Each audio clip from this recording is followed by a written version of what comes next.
Good morning, guys. Hope we slept well. I wish us all a blessed weekend, a splendid weekend, a good weekend. I pray God open doors for us.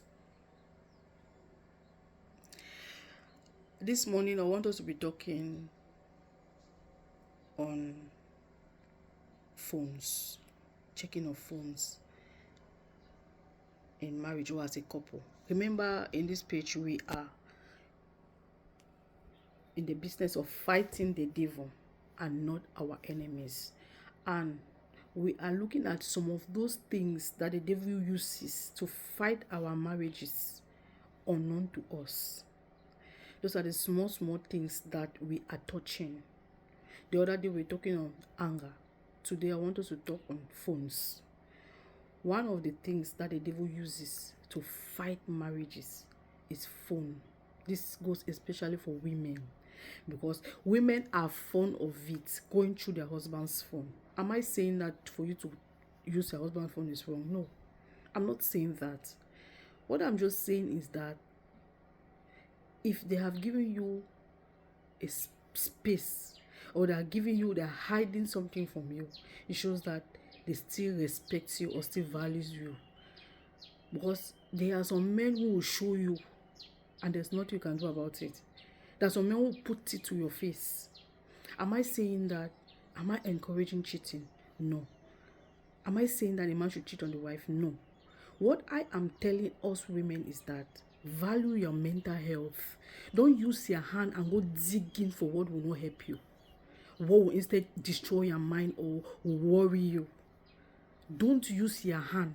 Some of us women who do not sleep at night, when our husbands are sleeping, we will take their phone, sneak, already know their password. For those who do phones that have password, the phones that do not have password, they will take their phone, go to the toilet and begin to investigate, check. Then you check those things like that. You sit again and cry by yourself. How does it help you? For me, if you have gotten to that level that you are tired of the marriage, you say, I don't want to do again, I want out, then you can begin to do that. Maybe you can begin to do your investigation to have backup or reasons why you want to leave the marriage, proof of cheating and things like that. But for me, it doesn't make sense that you do all those investigations, you cry your eye out, and you still continue to be in that marriage. That's disturbing your mental health. That's disturbing your mental health. Don't go looking for what is not looking for you. Don't go looking for what is not looking for you. Please, let's value our mental health as women. When I say we should be alert in our marriages, I'm not saying that we should become investigators, general investigators, or monitoring spirits. Some of us women, we have become monitoring spirits behind our husbands. That man does not have a life again. Remember, before you got married to that man, he had a life. But because you are married to him, he doesn't have no life no more. You have blocked everything. You have become a monitoring spirit. You don't want him to breathe. You are tight in his air. You are all over him. You are this. I'm not saying that you should not love your husband or you should not be protective of your husband. But some of us are overdoing it. We are overprotective. It's like you want to control. He's an adult, for crying out loud. He's a grown up. You want to control his every activity, everything he does. You want to control. You want to this. You want to that. No, you can control that in prayers, without making him look like you are controlling him. In prayers, at the back, you intercede, you pray, you make it those things that you want to see happen. Pray about those things. They begin to happen naturally, not you imposing or forcing those things on him.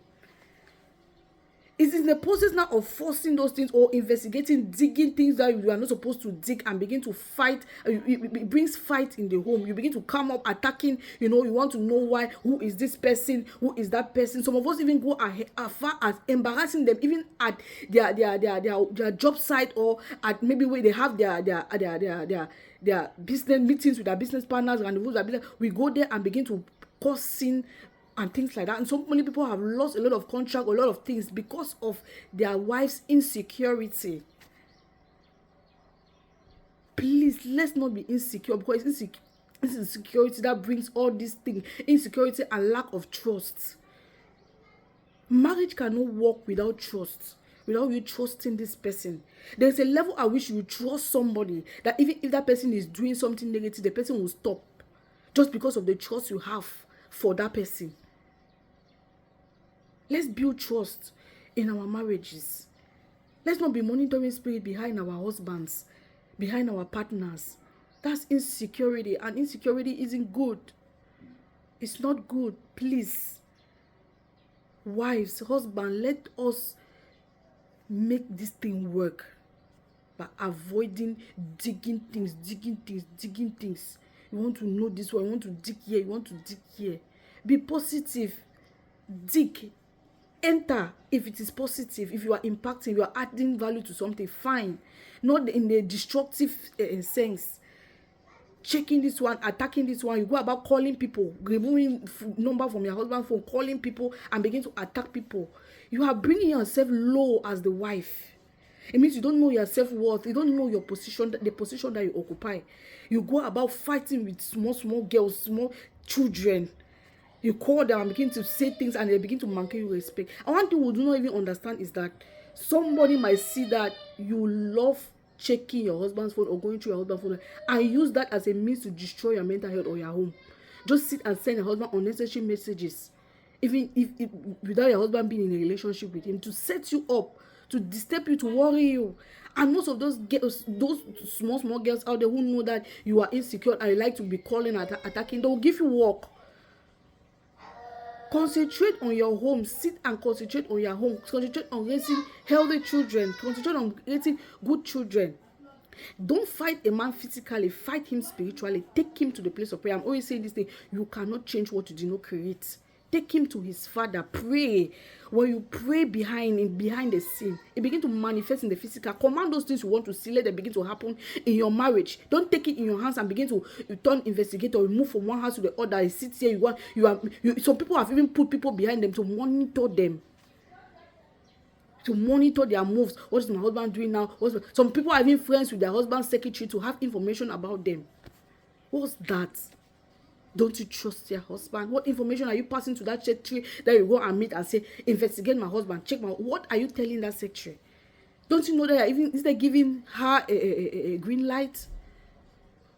Please.